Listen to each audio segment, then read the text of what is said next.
Retes. Wọ́n kà lára àwọn wákàtí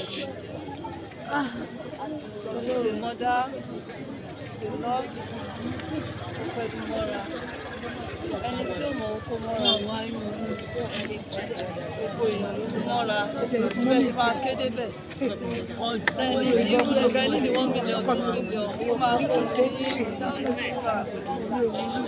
ní ní pé káàkiri pé àwọn bá ń pè sórí íńtánẹ́ẹ̀tì báyìí ó sọ pé lójútì gbogbo iṣẹ́ tó ń ṣe òun náà lọ́wọ́.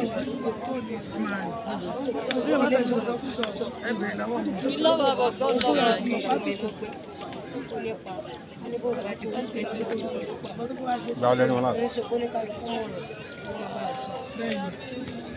àsìkò ẹ̀ ti tó ní tó bẹ́ẹ̀ pé yàn ní bóyá ìjí padà lánàá yìí ó máa wà bẹ́ẹ̀ ní kò ní kú ṣùgbọ́n ó jí láti lè sọ mẹ́sẹ̀jì ní pé àsìkò ẹ̀ ti tó ní ọ̀rọ̀ gbàdúrà ọ̀dẹ̀ ti sọ mẹ́sẹ̀jì ọ̀dẹ̀ ti fún àwọn olóúnjẹ mẹ́sẹ̀jì fún ṣé fúnra wọn àbí.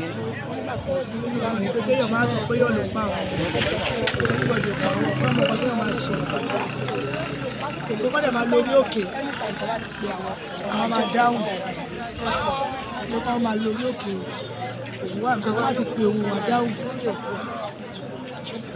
ìpè yẹn ṣì wà síbẹ̀. tó bá ti pe òun wà dáhùn. ó di 12:30 lóru àná. ó dẹ̀ padà. tí ó bá sùn. ọ̀nà tí wọ́n kọ́ post ẹ̀ kó ti jí ó ti jí.